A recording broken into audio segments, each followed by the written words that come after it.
When evil visits your campus.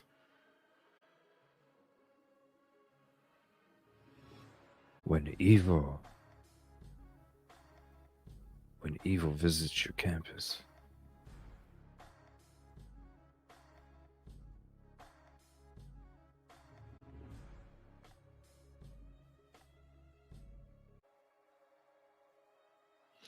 It was one of the most powerful moments I've witnessed. It was like a warm hug for the families, says Brenda. Scott's note, I debated with myself and others in my administration how to deal with the horrendous crisis that hit the U of I, surrounding area, and Vandal family on November 13th, 2022.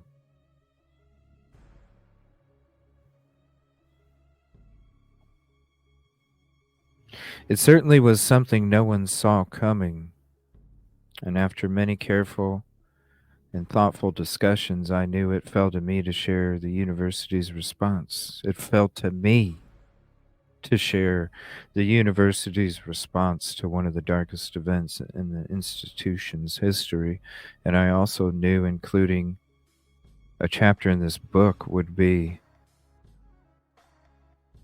difficult.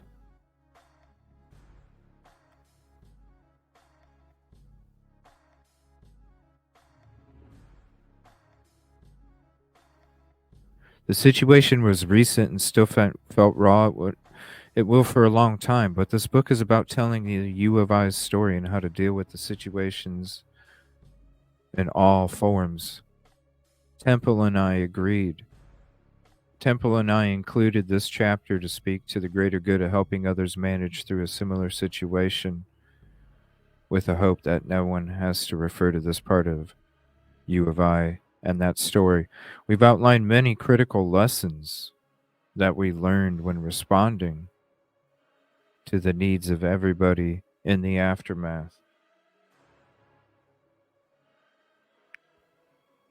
while remaining empathetic to the families of Zaina, Ethan, Maddie, and Kaylee. We dedicate this chapter to them. There is not a day that goes by that I don't think about those four incredible vandals, says Scott.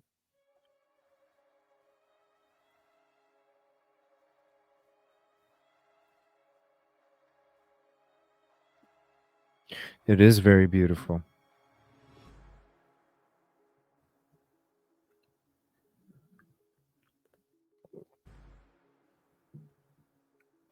It is very beautiful there.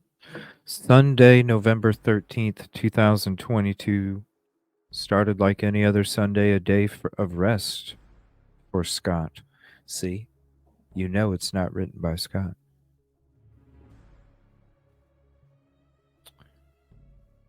Weather-wise, it was strange. It was a strange weekend with all the temperatures fluctuating for that time of the year. Scott settled, and I want to be honest, I'm not saying this word for word. There are key words that I will not generalize, but I am going to generalize some of the normal discussion, and I won't be saying it word for word and haven't been because I want to make sure that you read the book to get exactly word for word. This is just a CJ's Cliff Notes, okay? CJ's Cliff Notes. Scott had settled at the university house, settled in at the university house with a game of football on TV and thoughts of the upcoming fall recess and Thanksgiving that was coming up soon. As he watched the competition unfold on the screen, something felt weird, something felt off. Not with the game, but in general. He could sense it. He wasn't sure what it was, but something was nagging. Lee Epsey's day started as a relaxing Sunday at home across town. Lee was the division operations officer for finance and administrative at the U of I. I woke up, spent some time doing chores, ran, cleaned up, settled to watch a basketball game, and then shortly after noon, his phone rang. He received a call from Mr. Nichols, the U of I executive director. Jake is his first name. Public safety and security. The only words that came out of his mouth were, "Have you heard what's going on?" And that was shortly after noon.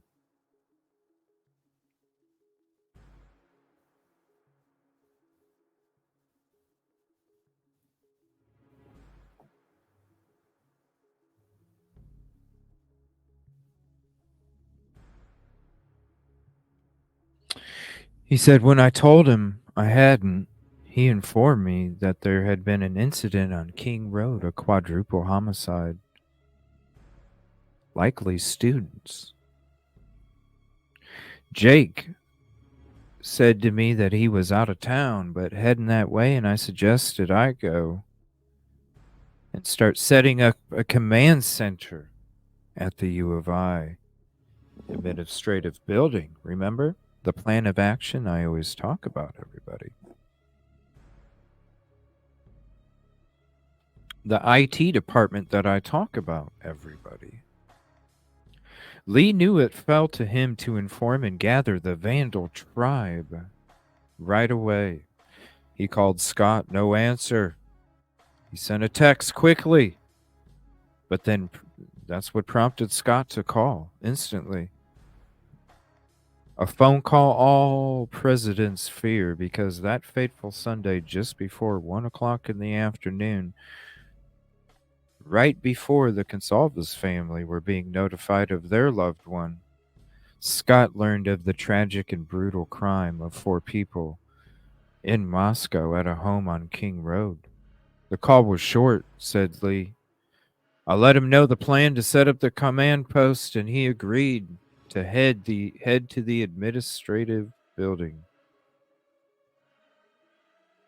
Vice Provost of Student Affairs and Dean of Students Blake Eccles was preparing to go to Costco with his wife just before noon, and he received an alert on his phone about an unconscious individual at King Road. My protocol for stuff like that is I don't do anything proactive because LE or security's responding. They know to call me when and if it's an emergency.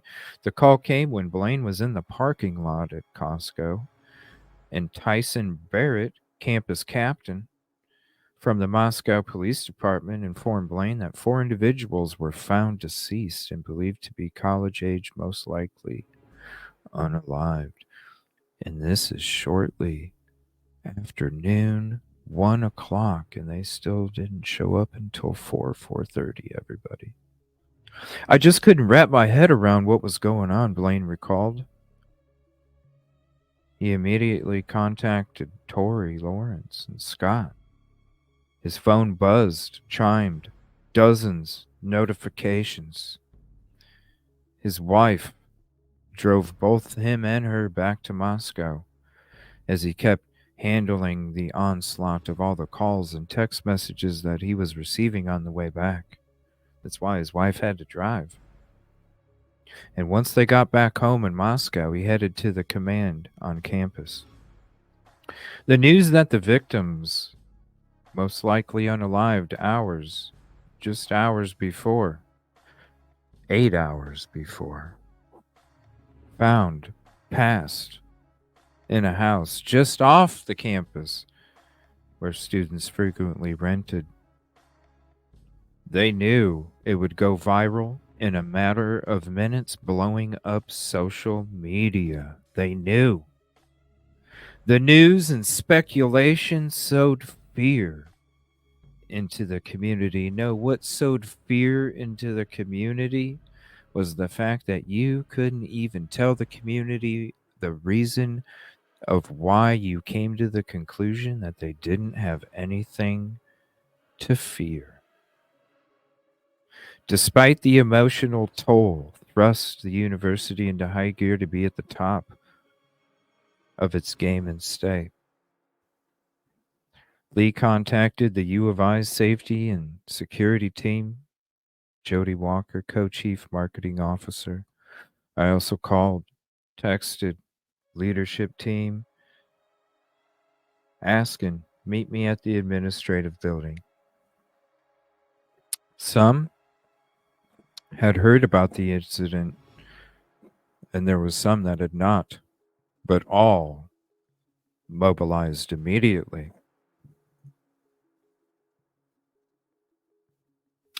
The command center comprised the right people, the right expertise, decision making authorities, focused how to manage communication, extent possible, mitigate further risks coming from the incident, and to coordinate with LE. Like I was saying, who do you think was supplying the information to Moscow PD? Thankfully, they weren't starting in the beginning. The U of I's emergency response team, the framework outlines the initial steps. Executive Policy Group, EPG, has to take regarding a threat of this kind of crime.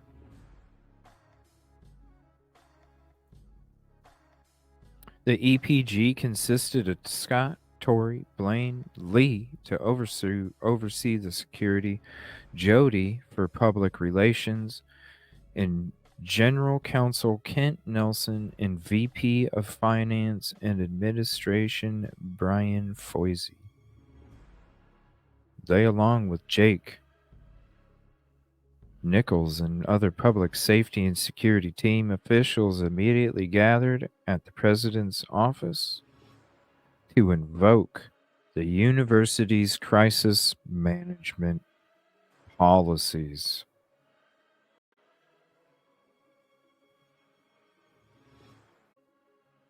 First, the group quickly crafted and sent a vandal alert campus, informing MPD, conducting homicide investigation, instructing employees, students, stay away, shelter in place.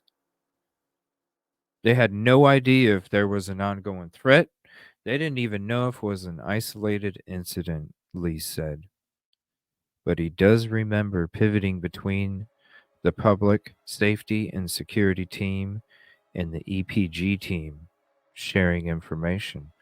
Lee was the one telling everybody. And once President Green and Lawrence made it to the command center, President Green asked what we knew.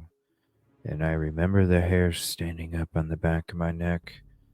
And Lee said he looked into his eyes and told him that 4 people had passed. They think they were students. And Mr. Green let out a sound of disbelief, pain, and sorrow at the same time and rubbed his eyes and then immediately began to look weary with the painful thought that because you rubbed your eyes, I could rub my eyes right now and I'm going to look weary. Even though there was not much information, the mood was somber. They knew the victims were probably students.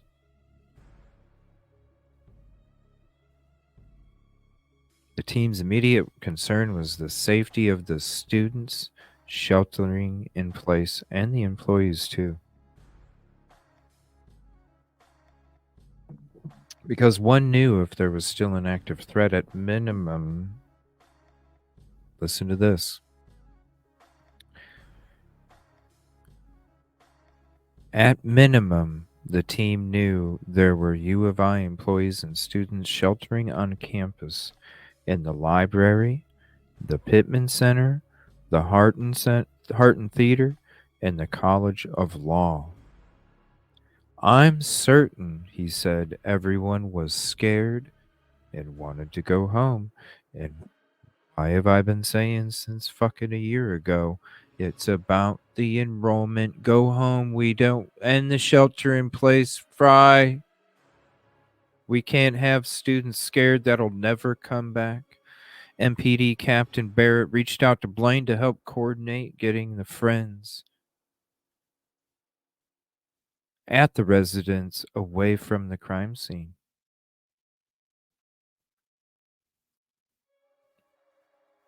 Blaine immediately contacted Carey, Associate Dean of Students, along with U of I counselor and U of I case manager, to go to MPD and offer support, comfort, resources to those individuals ushered away from the house. So are you telling me that you showed up then, maybe? Maybe you showed up and it took you 2 or 3 hours to fucking.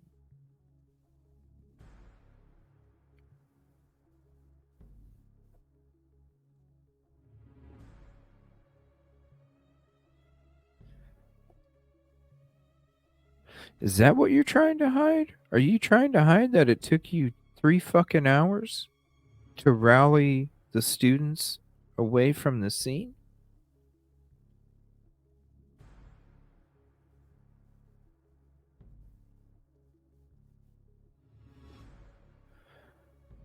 Interesting. Blaine also contacted Director of Fraternity and Sorority Life Nick O'Neill to be prepared. When MPD released the names of the victims, we had a strong suspicion Greek students were involved because of the reports we had heard. But the protocol is whenever a student passes, we help track down contact information and give that to LE. Like I said, they help try and get down, hey, IT department, we need to see what's been floating around out there. We need to know what, because where's the truth coming from? It's coming from the media, social media that you can track, which is property of yours. And you know they're going to be telling you the truth. So you're not going to sit there and ask them questions. You're going to go through the private messages and emails that they're sending between amongst themselves when it comes to any of the property that the students use, that they can go in there and look. We give the police as much information as we can in a legal sense so they can do their job and notify the families in a legal sense, huh? Interesting. Details were few, but the MPD informed campus safety and security later that afternoon that the attack appeared to be targeted. They didn't believe there was an active threat, but the community should remain vigilant. Yeah, the same old, same old. And then another vandal alert was sent. Investigation continues, suspect unknown. MPD says no active threat, shelter in place lifted, remain vigilant. If you have any more information, please contact. This effectively gave those sheltering the green light to go home. That afternoon, throughout, the security teams, EPG safety, coordinated an increased safety plan for campus. With the security team's threat, double security numbers, patrols on campus, reached out to third party security, more visibility, vehicles, bodies, internal team worked additional shifts, more guards were hired. Team set aside discussions of budget and financial implications. No, because it's about empowering a security team to move and build the right structure to keep everybody safe. The teams collaborated with MPD to determine whether the victims were students or not. And MPV provided the names to Blaine, who confirmed that the four were vandals, victims of the crime. Ethan Chapin, Kaylee Gonsalves, Zana Kernodle, and Madison Mogan. Ethan, Kaylee, Zana, Maddie were popular, active vandals, kept up with the rigors, classwork, enjoyed the destination campus atmosphere of the university. The EPG members compiled student bios and campus ID photos of the four to distribute once MPD assured they had contacted the families. And at that moment, the reality printed on paper caused the full realization of the crime. The impact of the crime hit the team. Seeing Mr. Green grapple with his first knowledge of the extent of the crime. Terrible.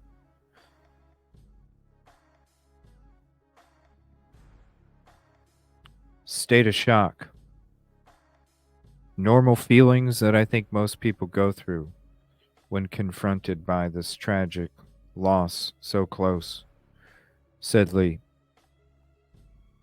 Blaine suggested to Scott and Tori, considering Thanksgiving break would begin at the end of the week, maybe they should cancel classes for the entire week, and Scott agreed.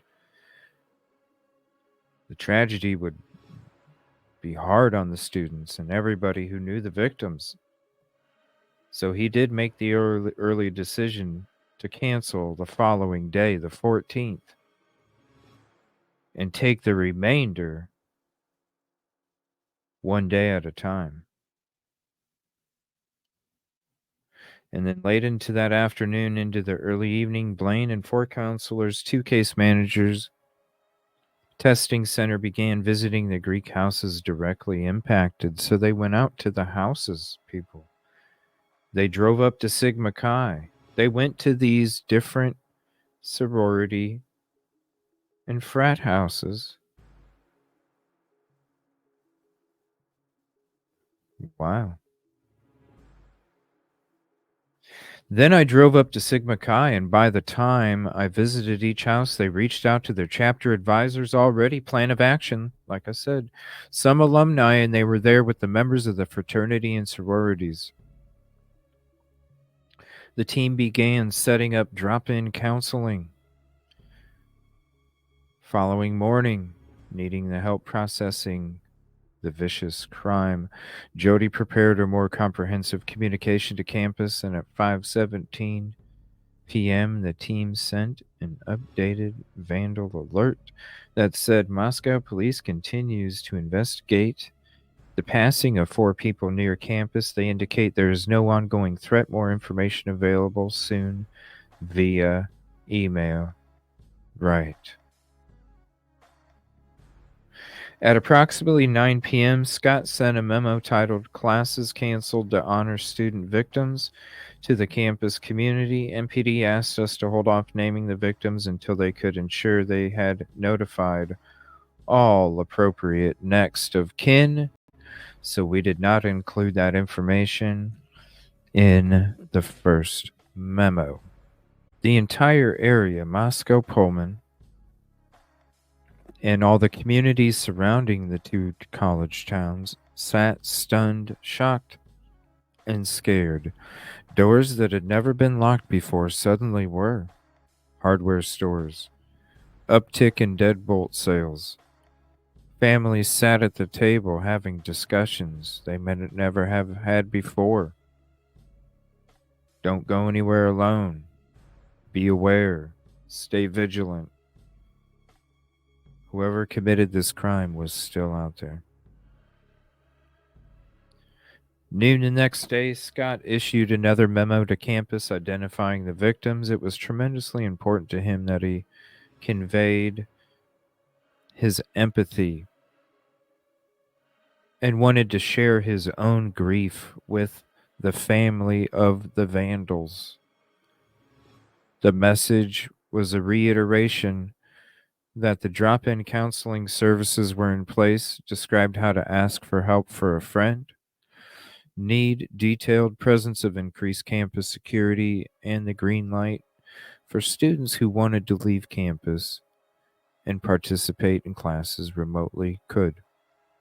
That the faculty would excuse student absences and display or record their courses for access via Zoom to accommodate them, because it was about that enrollment.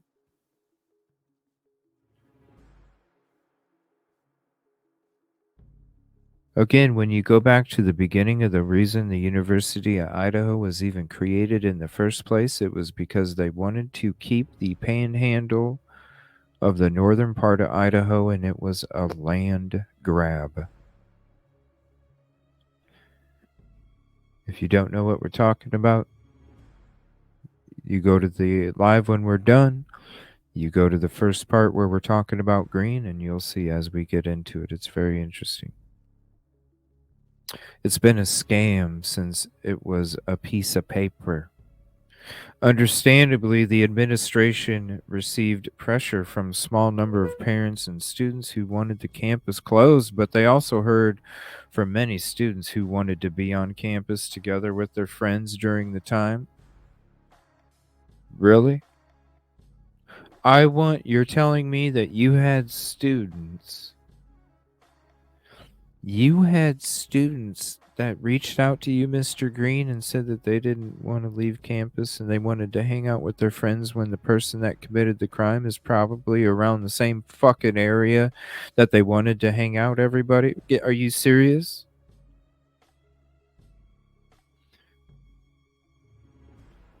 That's why the university incorporated flexibility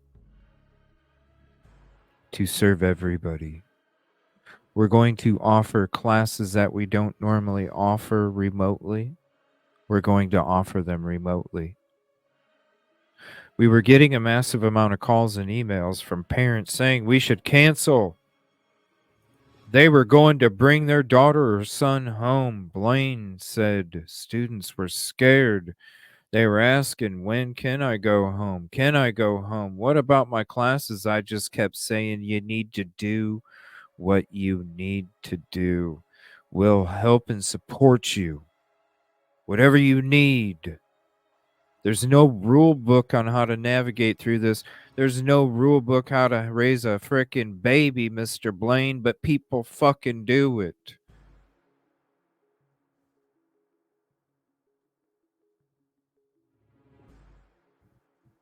I'm nothing but proud of how our institution responded, Blaine said. His staff coordinated to send U of I counselors to classrooms when classes resumed. Next day to encourage engagement and discuss available services. I've been telling you, you know where I think the statements from the PCA came from? I think the statements from the PCA came from faculty and staff of the University of Idaho.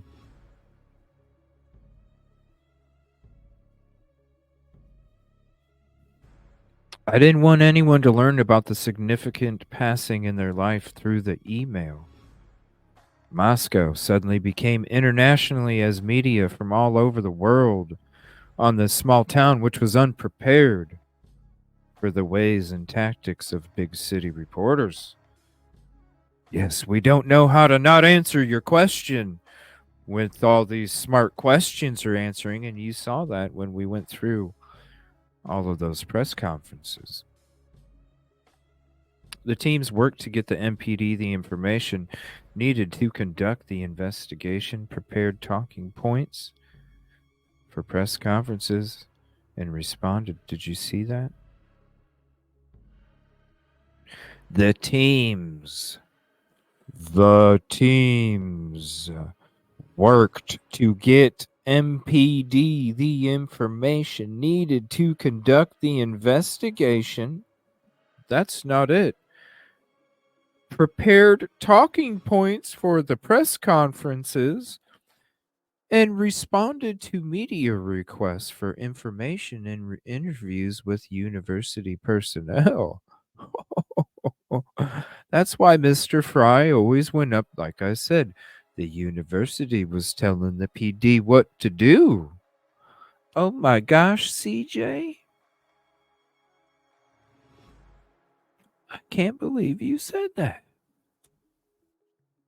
They also worked aggressively to address the student and employee safety concerns and the need for counseling, learning methods that are flexible, meetings to update the university's senior leadership team and provide them with talking points and gatherings. for the fraternities and the sororities over the following upcoming days. Hundreds of messages of shock and condolences poured. Hordes of reporters descended on Moscow, took over all the regular business, and frankly, the town was ill prepared for a crime of this magnitude, and that was from Mr. C. Scott Green himself. Mr. C. Scott Green said the town, and he said frankly, the town was ill prepared for a crime of this magnitude. Moscow had always been deemed a safe community, and the U of I campus, year after year, prepared on the list as one of the safest campuses in the country. After the incident, the town was ripe. Clash of cultures, straight shooting, trusting Westerners, big city, take no prisoners, national press. Combine that with the internet sleuths who began investigating and calling out their own suspects, and we had a media circus unfolding. The team remained empathetic but circumspect. They were careful who they gave interviews, stayed on message, forego the speculation, but get the word out, is how they were beefing up security, taking care of the students, the employees, the community. They didn't want any of those to add to the frenzy and speculation, and they wanted to handle it themselves accordingly. You're right, Steve. This is where the tunnel vision began. The only tunnels that had anything to do with going to 1122, not the other ones. I'm so glad we showed those. Scott expressed empathy in public and in private, of course. You know, he expressed empathy for the students and those who served alongside him during the incident. Also expressed appreciation at every turn. He thanked me, talked about how we all needed to find ways to take care of each other, voiced confidence in the team. In the team. It's all about the Greenjamins, baby. 300 miles away, the us versus them and the state rivalry morphed into an us and them show of support and solidarity between Boise State University, and they held a candlelight vigil on November 17th to honor the 4 students. Remember that? The candlelight vigil that they held. As Dean of Students, Blaine and the team began planning an on-campus vigil. At some point, it was estimated 25% left based on parking due to fear. And Thanksgiving break, they decided to hold the vigil. When the student population was back from holiday, they didn't want only a couple people showing up, making it look like the school was empty. They didn't want people to think the school was as empty as it was, and I bet you they had a whole bunch of people trying to be out there to make it look like it was full. Initially, I wanted the vigil outside, Blaine said. I wanted to create a space because we knew this was going to be impactful for the whole community.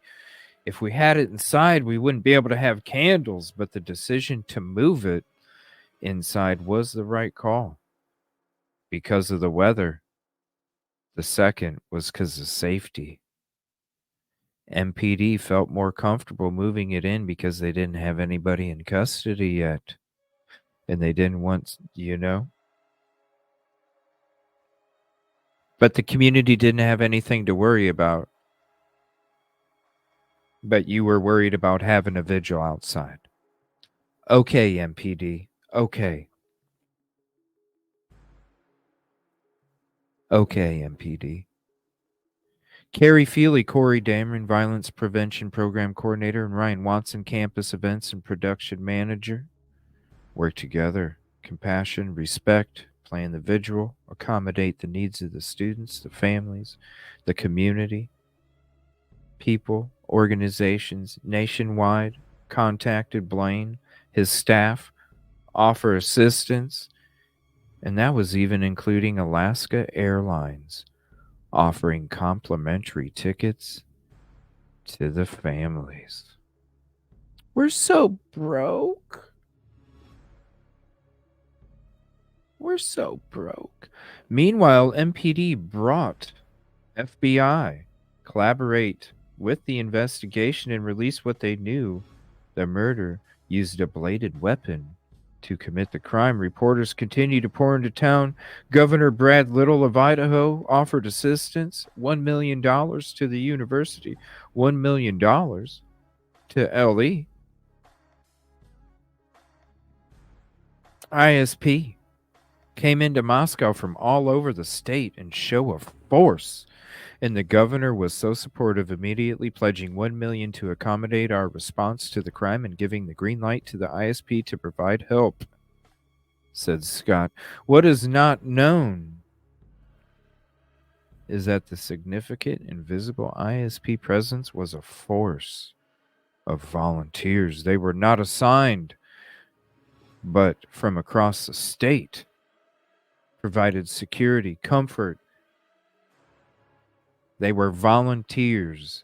Do you know what that means? They weren't involved in those decisions, people. We put them up, vacant dorm rooms, provided meal cards. They went sledding with the students, right? They became a part of our community and were great with the students. There's a viral video of two of them who joined the students sledding down a hill after snowfall to the delight of the students. Interesting. And we saw how close they were in the body cams when it comes to what the norm is, right? That simple act of humanity demonstrated they were all in this together. Visibility brought solace and a sense of security to the town. They truly were our heroes those first few weeks in the wake of the crime. Wednesday, the 16th of November, MPD held the first of many press conferences 3 days later. Yes, 1 million to the college as well. Moscow had never dealt with this type of event, of course not, but according to Kathy, the coroner, she said she's been a part of it multiple times. The U of I lent a hand with the technology supporting the conference. MPD, ISP, U of I. Press packed room. Not all could attend, but it was full and was live streamed through the university's channel.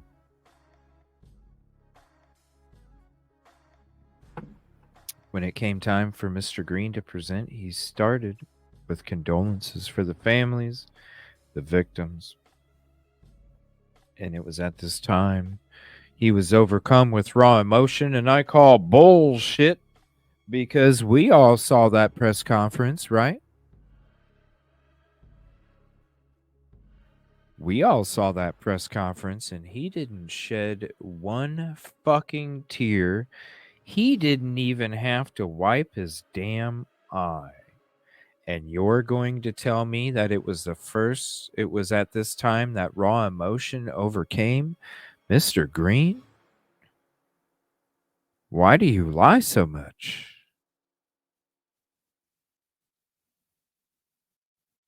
Why do you lie so much? When it came time for Mr. Green to present, he started with the condolences. Emotion overcame him. I had been in reaction mode since I found out about the crimes, quote, never taking the time or pausing to process the impact of the loss that the students had on me personally. Boy, you really were overcome with raw emotion in that press conference, weren't you? I started by reading this crime, and the loss of these young lives is beyond comprehension. While the community is not immune to certain things, it's not a situation the campus is used to dealing with.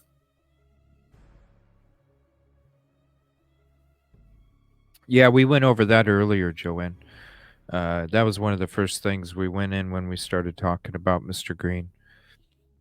First, my deepest condolences to the families. I was just overcome. He said I had to stop, compose myself, try to get through the rest of the speech. And as a father of two, recent graduates of college, all I could think about was the pain. You thought about your own family, you thought about your own children, and you didn't even shed a damn tear, you lying son of a bitch. And you thought about your own children being in that position? You lying son of a bitch. Overcome with emotion. You lying son of a bitch. You lost your composure. The fuck you did. The upside was that the students and their parents knew. Parents knew.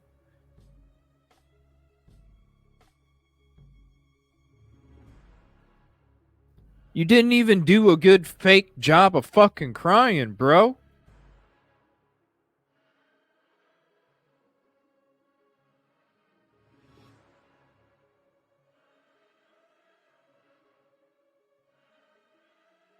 You didn't even do a good job of fake crying. Support for the president came rushing in from all over the country. I could not have come.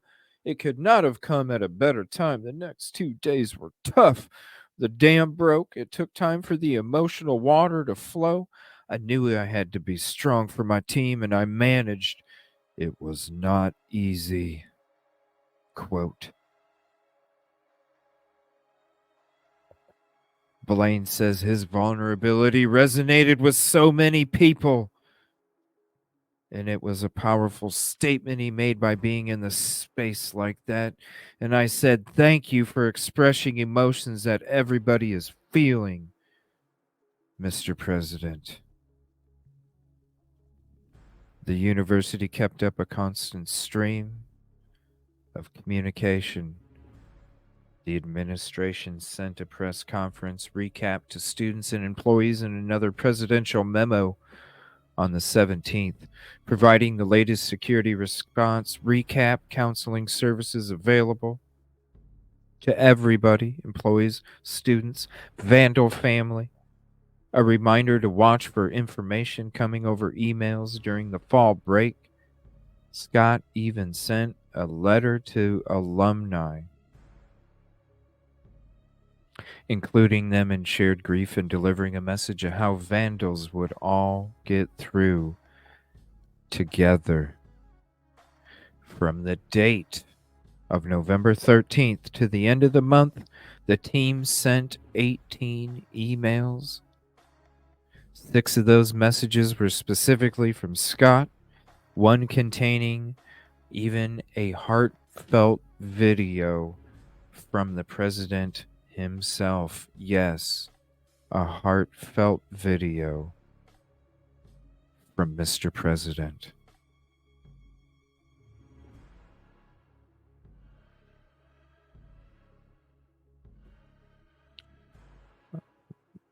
Wow.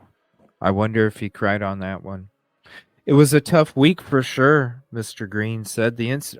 President Green said the incident would continue to challenge the administration as the story spread. International tabloids, cyber sleuths, identifying innocent people as suspects.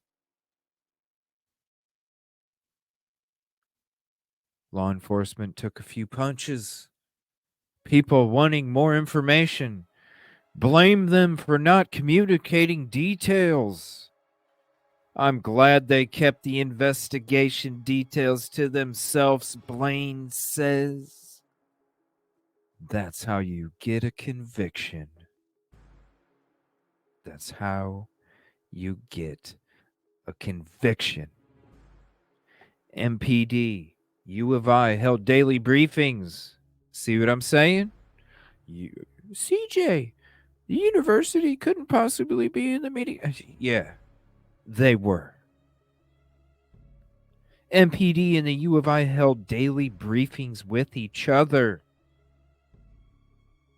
But Blaine emphasized the U of I had no insider information. You know why, Blaine? Because your ass wasn't invited to the Kool-Aid party, sir. You didn't have enough mousse in your fucking hair, and you didn't sport Stetson. Get your shit straight, Blaine. Sport some Stetson. Get some more LA Gear gel added to that fucking flow you got going up there and sport that shit, baby. The investigation or leads who committed the crime. The university provided much information they could take to the police, working through the general counsel's office to ensure the details shared were done legally. On November 13th, the university held the long promised vigil for Maddie, Kaylee, Ethan, and Zaina in the Kibbe Dome on campus. A social media blast also invited anyone worldwide to join, remembering by turning on stadium lights, candles, and holding a moment of silence.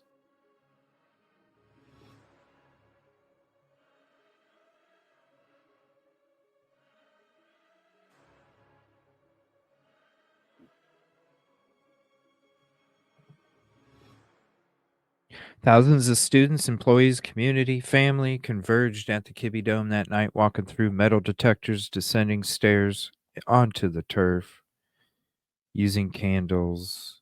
Carrie, Corey, Ryan arranged for scannable QR codes to be available upon entering so they could access a candle app that their phone or device would be able to show, since they couldn't have candles inside the Kibbe Dome. Dozens of media worldwide set up cameras at a designated area. On the 50-yard line, major U.S. network brought over a dozen media staffers, Idaho governor, Boise State University president, and representatives from Lewis Clark State College and the SBOE attended to offer support and condolences.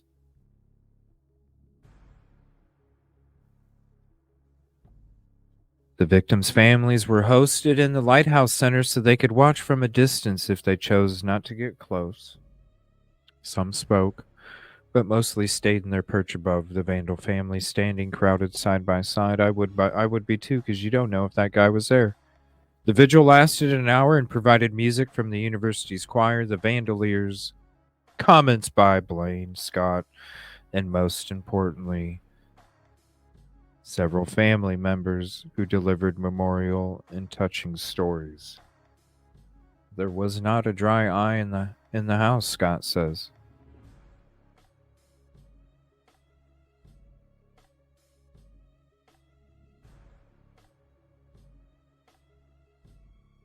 Not a dry eye. In Boise, approximately 300 gathered in front of the Water Center, watched the vigil streaming. Kibbe Dome, equally as powerful as it was in Boise and other parts of Idaho. Blaine invited the campus minister, Carla Newman Smiley, to join on stage and lead a moment of silence for each student. He then asked everyone to light up their electronic candles or phone flashlights as the house lights extinguished. Thousands of points of light began to illuminate the darkness. In the moment, I knew the families had to see what we were seeing, Blaine said. I stood on a stage with a sea of lights. It was like diamonds. It was just beautiful. Well, I'm glad that you could reflect on it like that, right? I'm glad that you could reflect on it like that.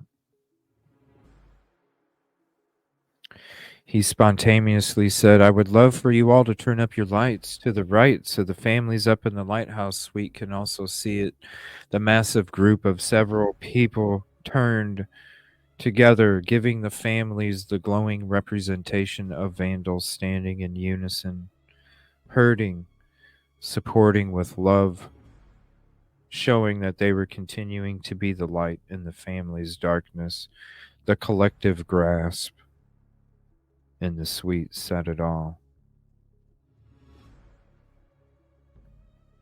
One of the most powerful moments witnessed, said Brenda Hilbling, chief of staff for the president.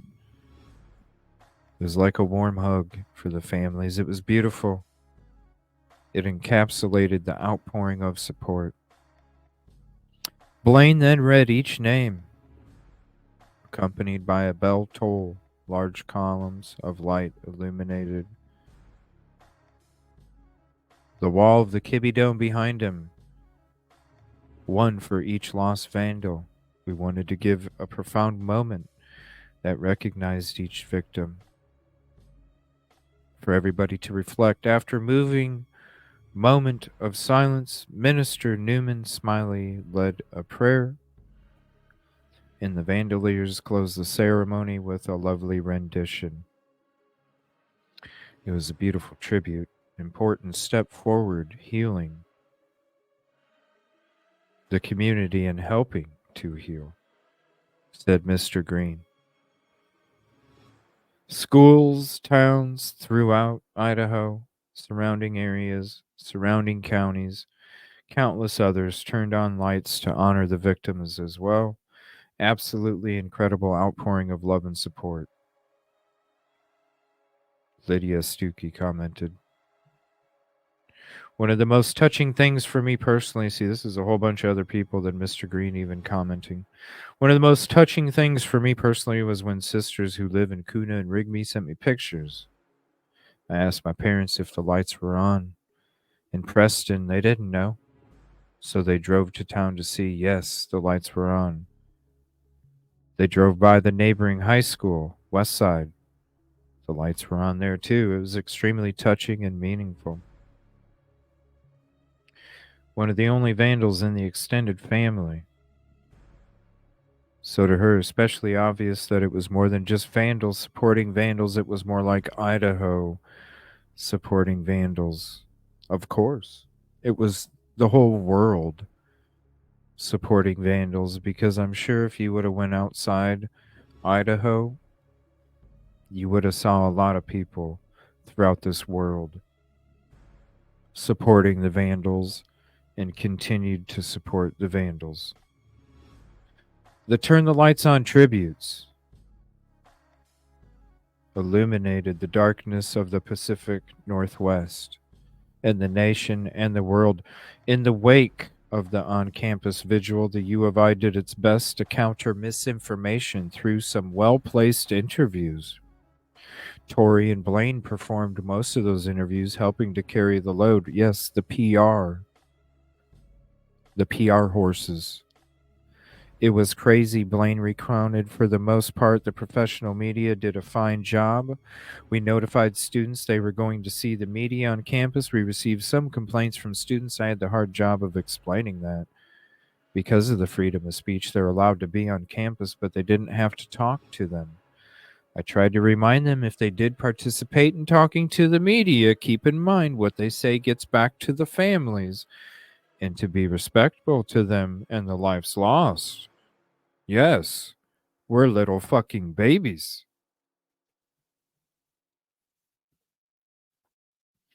In the upcoming weeks, social media chat board experts wrongly accused several students and employees of the crimes. The impact was devastating, with overwhelming scrutiny, hate mail, and harassment, forcing those students in hiding. MPD publicly cleared those wrongly accused, and that meant little to those who continued to believe they knew better than the investigators. These folks with TikTok or the cyber sleuths were much more invasive, operating without ethics and doing it for likes on their channel or social. Really, Blaine? They were much more disrespectful, especially to the students living on King Road. Those were the ones that received the brunt of it. Oh, you mean like the fake BK call? Or saying Jeremy had something to do with it? Now I get why you said operating without ethics and doing it for clicks and likes on their channels. I get it. The Globe published a headline that the four students were the victims of a Manson like cult. Scott recounted, we learned of the story through a few alums and a relative of the Chapin family who saw the cover photos of the victims on the magazine shelves in Boise. Chandra reached out to a top executive at the national grocery chain Albertsons, who then had the publication voluntarily removed from their regional stores. For weeks, there was an incalculable fear in Moscow and the surrounding communities that the unaliver was loose. Media frenzy to contend with on and with at the University of Idaho campus. And during that time, everyone was aching for more details, more evidence, more facts. MPD and their law enforcement partners released little information to preserve the investigation's integrity for trial. But by when they asked people to be on the lookout for a 2011 to a 2016 white Hyundai Elantra, hope surged that they would name a suspect soon. Thankfully, in the early morning hours of December 30th, 47 days after the crime, dot, dot, dot, dot, dot. We will continue that in part 2. All right. Page 360. Part 2. The Globe published a headline that the four students were the victims of a Manson like cult, said Scott. We learned of the story through a couple alums, a relative of the Chapins, who saw the cover with photos of the victims on the magazine shelves in Boise. Chandra reached out to a top exec at the national grocery chain, Albertsons. He had them in publication and voluntarily removed them from their regional stores. If you guys remember, I think it was People Magazine. That remember they said that they found the person. Is it solved? For weeks there was an incalculable fear in Moscow and the surrounding community that the person or persons was still on the loose, not to mention a media frenzy to contend with on the campus of the University of Idaho. During then, everyone ached for more details, evidence, facts. MPD, LE, partners releasing little information, but it was to preserve the investigation's integrity for the trial. When they asked people to be on the lookout for a 2011 to 16 white Hyundai Elantra, that's when hope surged in the community that they would name a suspect soon. And then, thankfully, in the early morning of December 30th, and it was early because it was 4 a.m. in Pittsburgh or Pennsylvania. So you're talking what, 3 in the or midnight in Idaho. That was 47 days, December 30th. Scott says 47 days after LE informed Kent Nelson, U of I acting general counsel, that they apprehended somebody. All Kent knew was that they conducted an arrest outside of Idaho. We would all learn later that morning that the arrest Ended up being in PA.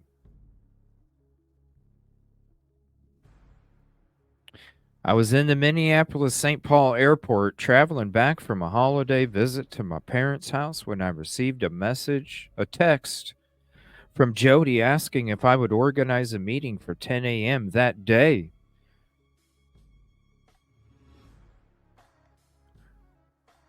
I text back, sure, but called immediately. I was uncomfortable with the vagueness of the message, hungry for information after the weeks with little, Lee said, and ready to help if needed. She let me know there was movement and that there would be a press conference at 1 p.m. That was 3 days later.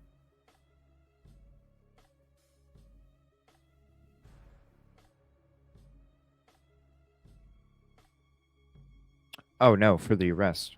We all needed to get together. As I was organizing the Zoom from the airport, the reports that an arrest had been made started to hit the news outlets, popped up on a plane. I ended up on a plane during a U of I's internal meeting, and the press conference asked Brian Foisey to update me on text because I was halfway through a flight.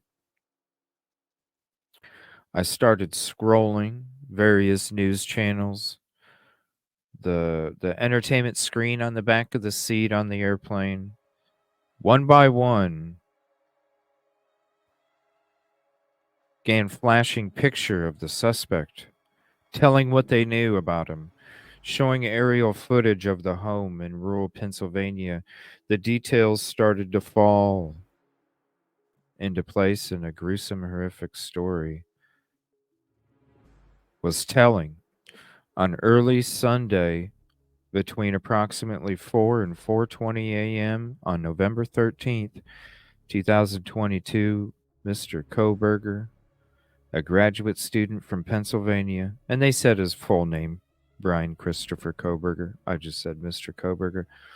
A graduate student from Pennsylvania studying criminal justice at WSU, just 8 miles across the border, allegedly slipped into the property and unalived Kaylee, Maddie, Zaina, and Ethan. It was not a crime of passion, a fight with another student, or the work of a cult, as many amateur internet sleuths posited. Scott said. Really? Scott, I mean, we've been saying it was a crime of passion this whole time.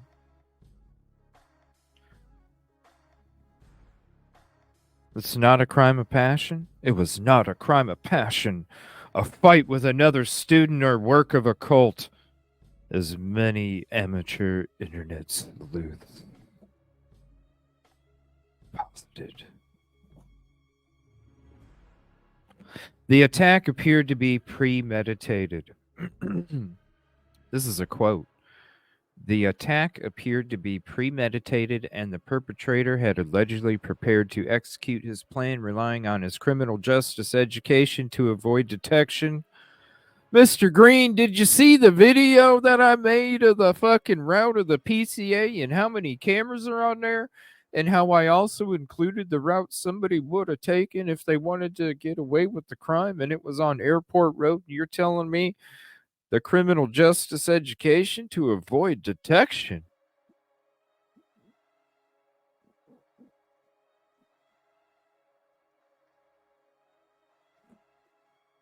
That must be some damn good Kool-Aid. Relying on his criminal justice education to avoid detection. The hell? He was not a known friend or close to any of the victims, which made identifying and arresting him even more difficult and time consuming.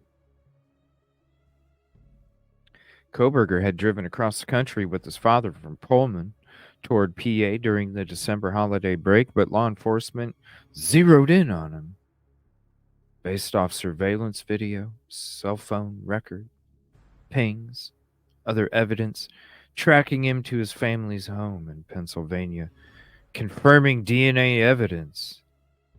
At 3 a.m. on December 30th, PALE entered Koberger's home, made the arrest, took possession of the Elantra.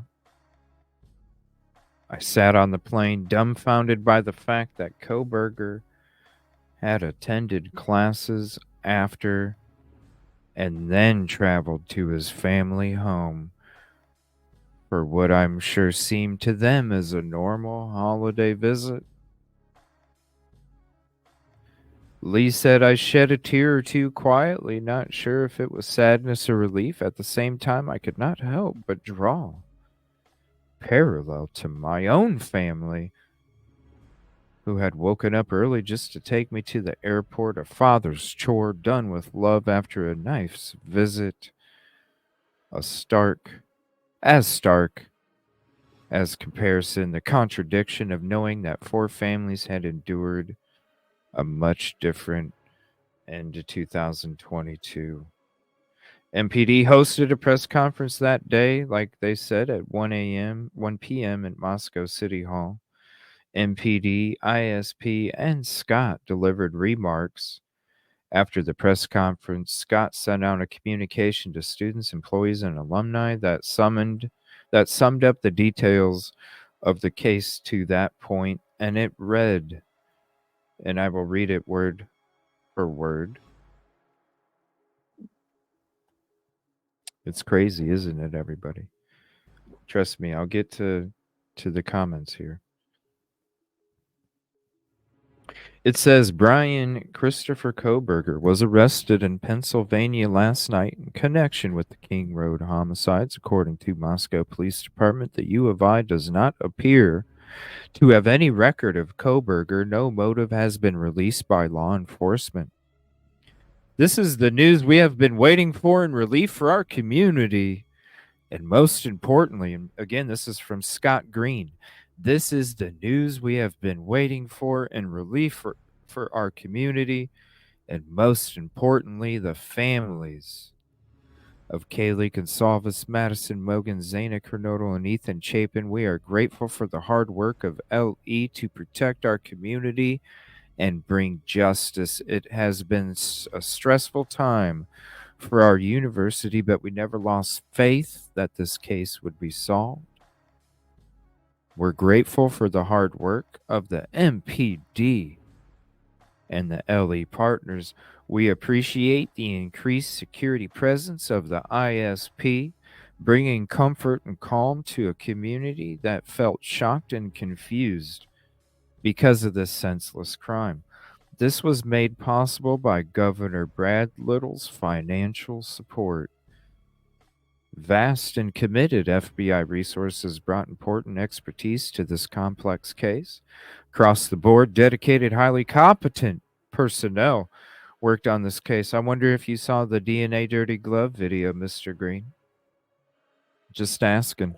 This crime has nevertheless left a mark on our university, our community, and our people. As such, counseling services remain available to all students over the break and when classes resume. Even employees needing assistance can use the free and confidential EAP resources available through your benefits or contact David Tolbert. You couldn't even offer it for free, you son of a bitch. You made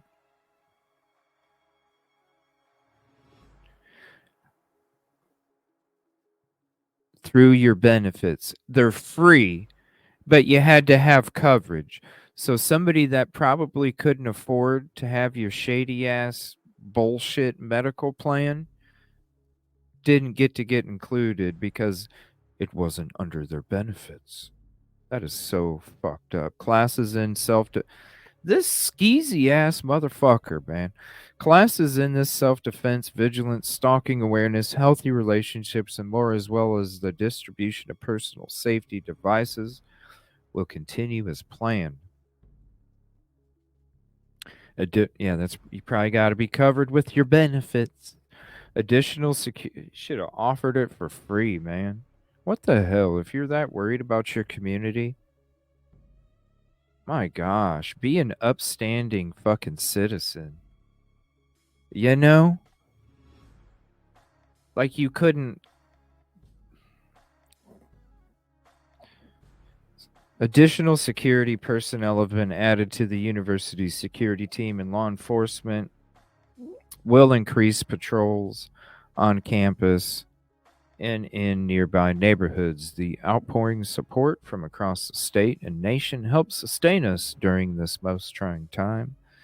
For the past several weeks, we are all vandals, and that provided the strength that helped us navigate this international scrutiny visited on our students and employees. Kindness is contagious and provided light that reclaimed ground lost to those to evil and darkness. We are thankful for the compassion shown to our community. Where did you write the statement, bro? Twitter, you don't have that many characters. Where did you write the statement? The, this is a long one. The care for each other and resilience of our students and employees has been remarkable. Our students come first, and that was proven each and every day of this investigation. We are committed to safely delivering the college town atmosphere, campus experience, and high touch quality education for which the University of Idaho is known.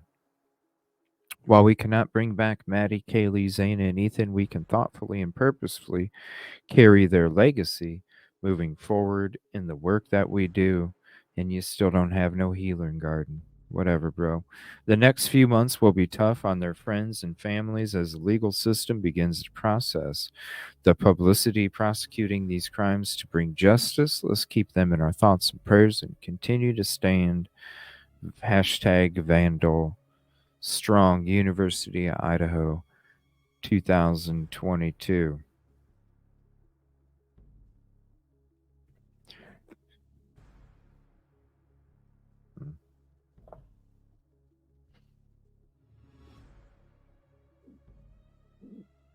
It should be free. Why is he charging people to have counseling, you know? It should all be free. I don't understand it. It is horrible, John. Cuz you got to be, can you like you see all the shadiness going on? You see all the shadiness going on. You don't think that they have shady ass medical coverage too? You know damn straight they got shady ass medical coverage.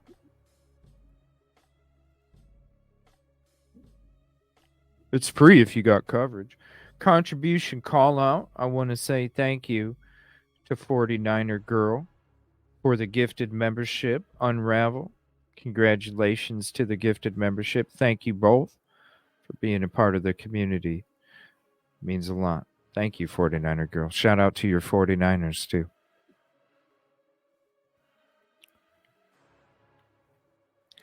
I can't believe that.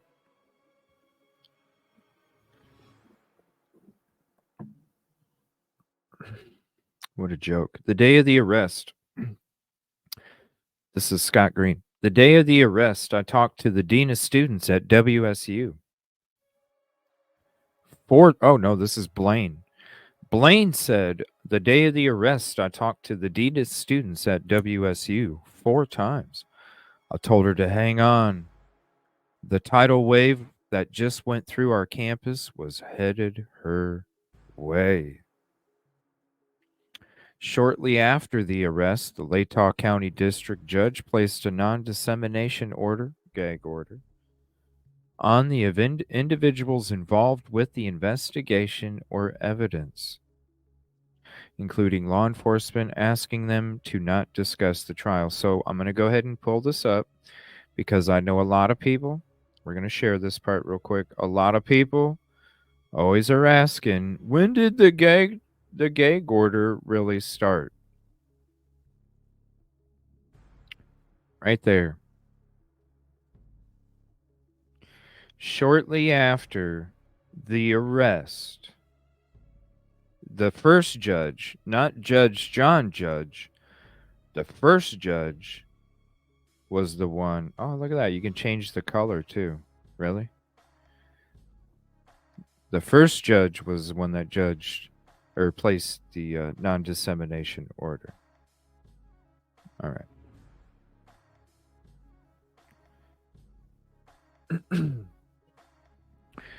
Non-dissemination order, gag order on individuals involved with the investigation or evidence, including LE, asking them not to discuss the trial with media. Even after the arrest, Scott knew reverberations would impact the U of I in the future, including the care of its employees' impact on student retention and recruiting. They say it right here. It was clear to me that the case would continue to be front and center in the media through trial, Scott said, despite the fact that the crime was committed off campus by an individual from another state. We would have to counter the view that the university is unsafe. For years, we were considered one of the safest in the nation, and we will be again. In meantime, we're prepared to respond to the inevitable questions about security and safety in our community. I'm going to show those words again, too. Again, he says right there. It was clear to me.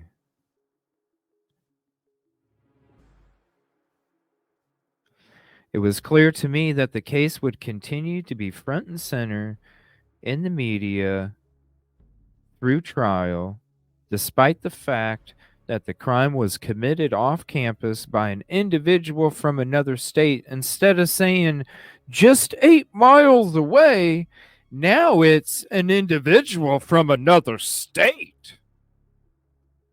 And we still have to counter that the university is unsafe. That's why they wanted the fucking house down. Let's be real.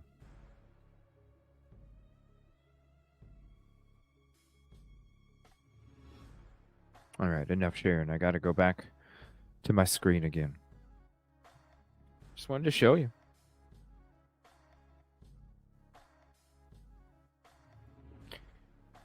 In the meantime, we're prepared to respond to the inevitable questions about security and safety in our community. The entire university would face having students directly affected by the tragedy returning.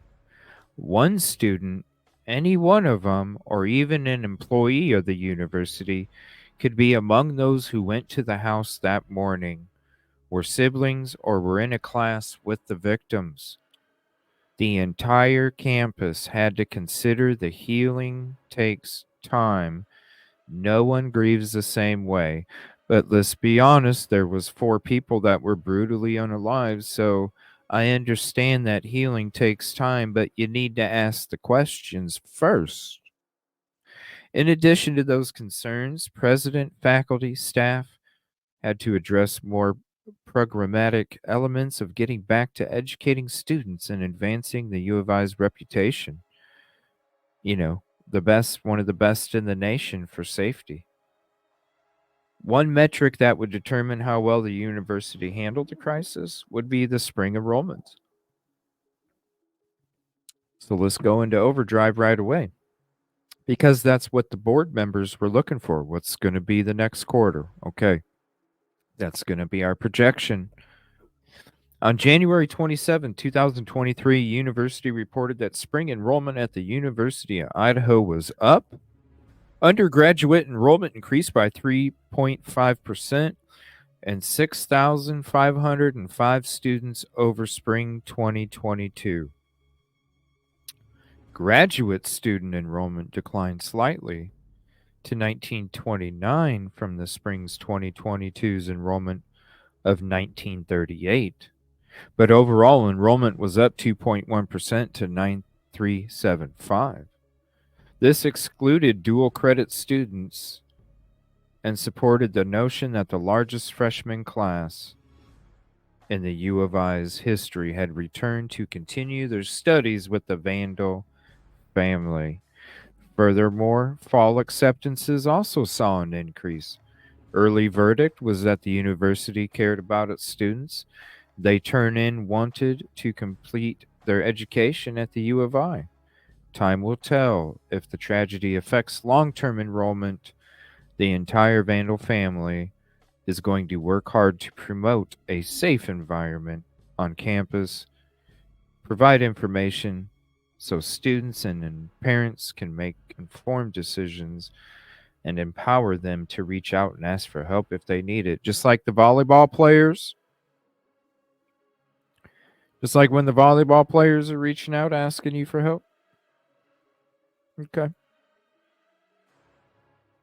Koberger sits in the Latah County Jail held without bail and awaiting an October 2023 trial. So this book was written a long ass time ago.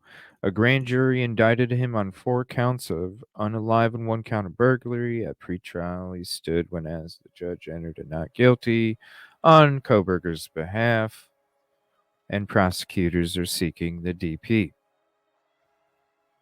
This is a unique situation for an institution of higher education to face, said Blaine.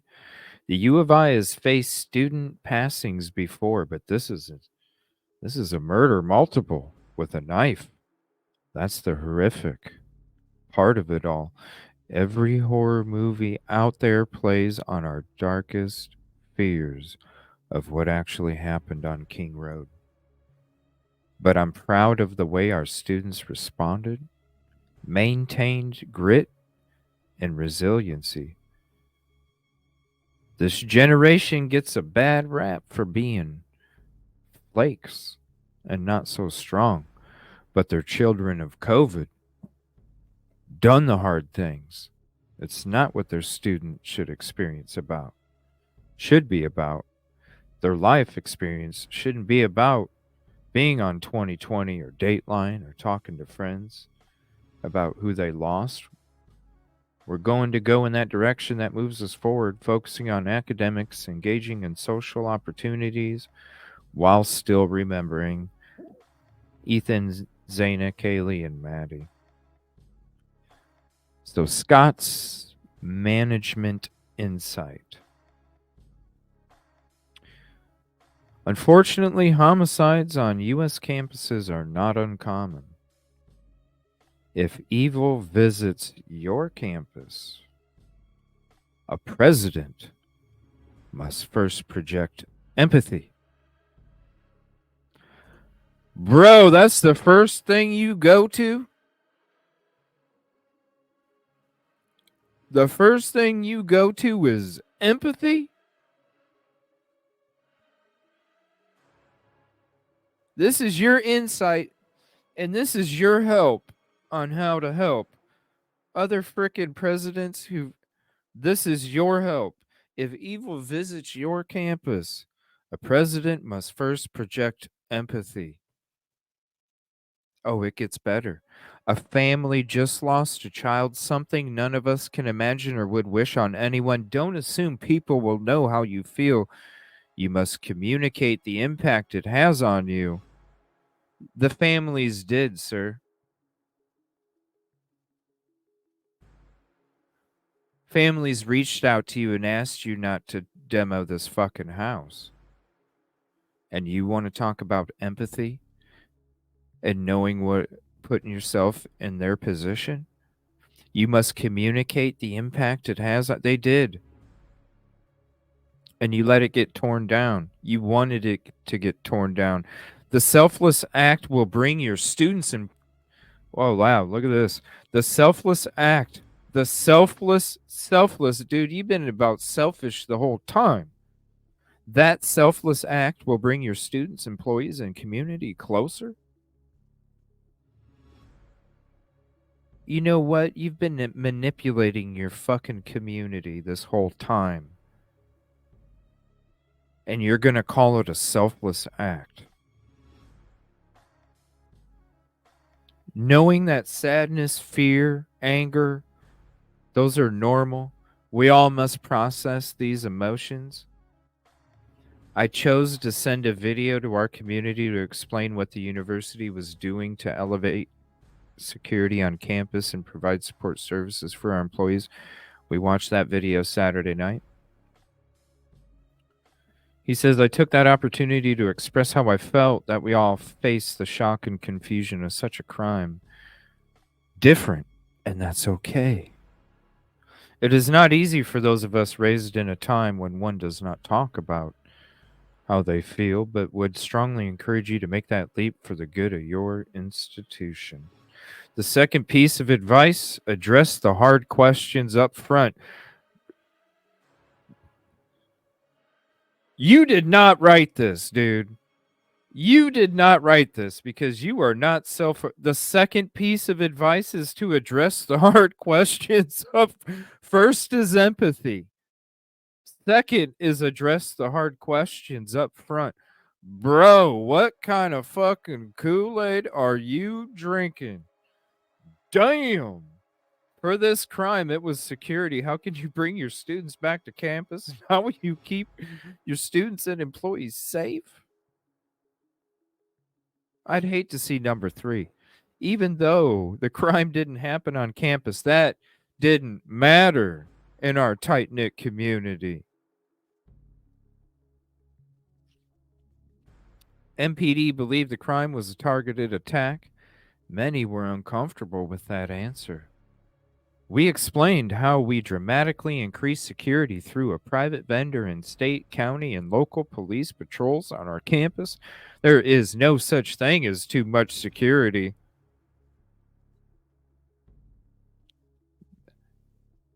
Because of your security. Oh, was key to assuring our community. So because of your security presence, that's why you could tell the community.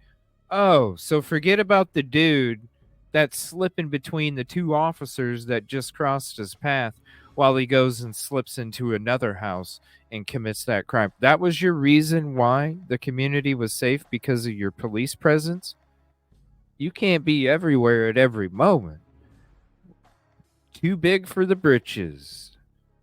Too big for the britches.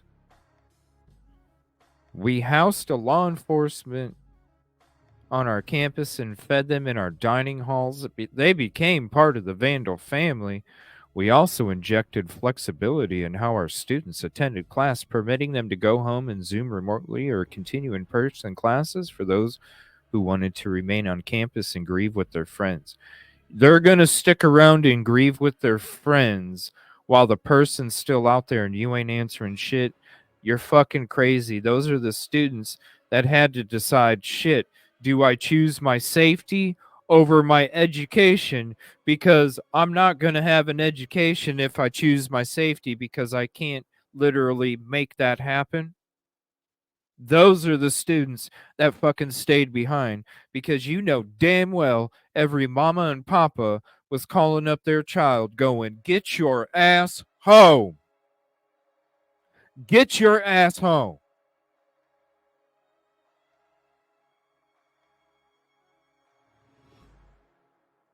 With their friends.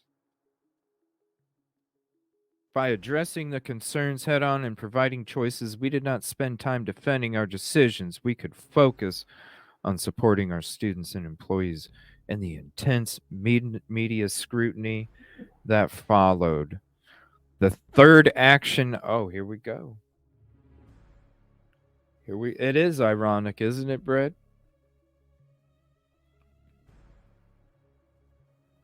I'm sorry, guys. I can't read your chat that good while I'm reading documents and stuff. I apologize about that. The third action. Here we go. I need a sip of coffee real quick. Here we go. The third action.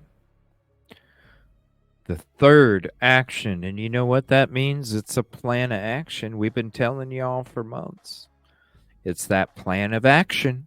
The third action item is to over communicate. Really? Just like everybody over communicated at the press conferences, didn't they? Whoa, they over communicated. Man, there couldn't be enough questions answered, could there?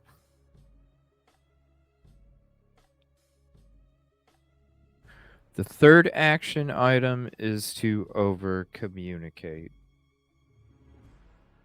Oh, there's more. There's a fourth and a fifth. Wow. Particularly in the early days of a crisis. We did this during the pandemic with a weekly update from the provost and me, and we also did it in a response to this crime. But the comms do not have to be from the president. They can come from the provost, deans, VPs, or anyone relevant to the purpose of communication. There will always be those who believe you do not communicate enough. Yeah, especially when you don't answer anything. Uh, Mr. Fry, Mr. Green, can you tell us why the community is safe? Uh, like we said, we're taking the totality of all the information. We're still doing the investigation. It's a lot of work. We're continuing to go through everything. We're continuing to take your guys' tips. And that's just something that we cannot go into right now for the integrity of the investigation.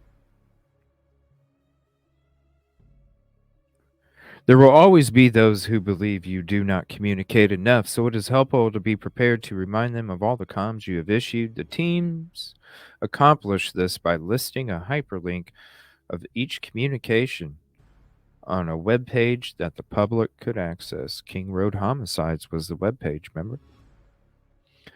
Fourth, arm your campus leaders with talking points so the university speaks with one voice. All right, everybody, we need to make sure that we worry about the enrollment.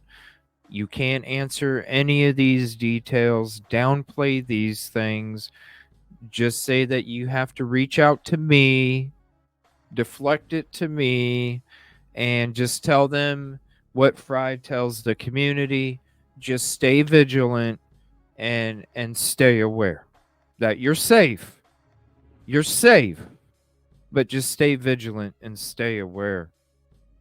Keep the conversation points updated and conditions on the ground change. This empowers your leadership. Provide advice, direction that is aligned with university communications. We don't need somebody leaking information, right?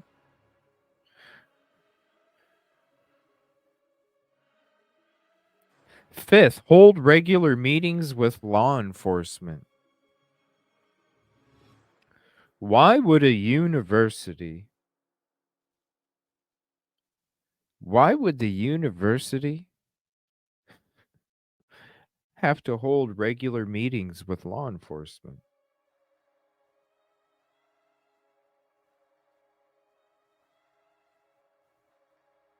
Oh, that's right, because you controlled the narrative. That's right.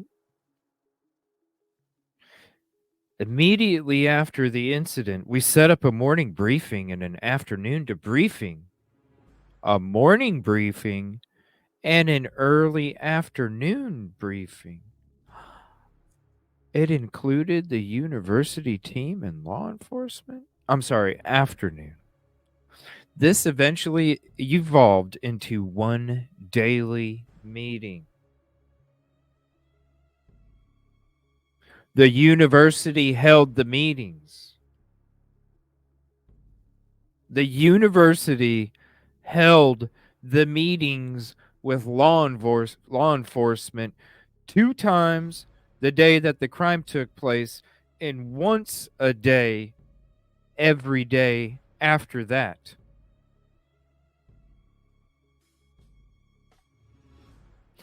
States law enforcement will not give you details about the investigation, but can keep you situationally aware at a high level so that you can make decisions. So it was good enough to tell you, Mr. Green, but they couldn't tell the community and the reporters that were asking them questions. They couldn't tell them. So, how are you privy to information that reporters and the community are not privy to, Mr. Green? Or your team? And when we talk about your team, well, who's You are the coach. You are the president. Shit rolls downhill. But when the toilet's backed up, it goes back uphill, baby. And this toilet's backing up.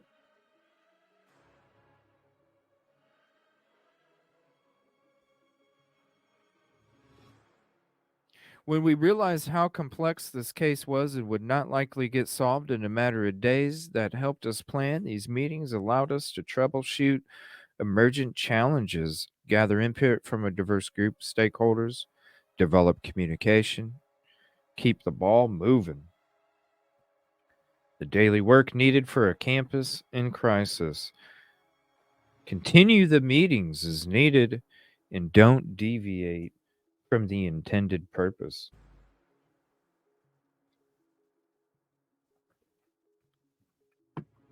A clear lead and point of contact are essential. Start each discussion with a quick overview of the agenda items and allow other team members to add theirs to the list. Solicit updates regarding LE, student support, legal, security, communication. While it became moot, after the arrest, we had prepared how to navigate the start of spring semester classes. They already had a plan of action for the spring. But you don't have the nonprofit organization put together yet that's supposed to buy the University of Phoenix online. That's interesting. That's very interesting. Very interesting. We had elevated security plans for campus. We're adding remote learning options for those not wanting to return because remember, we're going to offer classes that we didn't even offer as remote learning during COVID. We're going to offer those to you now because we need you to stay. Finally, take care of yourself. A president cannot lead with energy and good judgment if not rested and healthy. It is easy to be overwhelmed by the needs of your employees, students, media, by the crime, and the need to communicate. Take care of your team, acknowledge efforts, thanking them, valuing and listening to their input, creating safe spaces for them to be vulnerable and real. It's vital in building trust, confidence, and camaraderie, and it also motivates and gives team members the okay to do the little things to keep the momentum for the students and employees. So, that, ladies and gentlemen,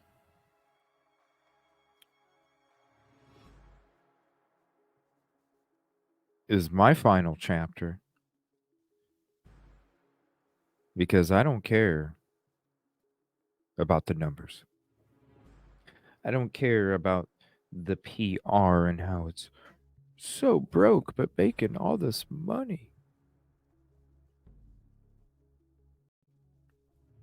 So shout out to Aaliyah. I appreciate it. Thank you. So again, this is the book,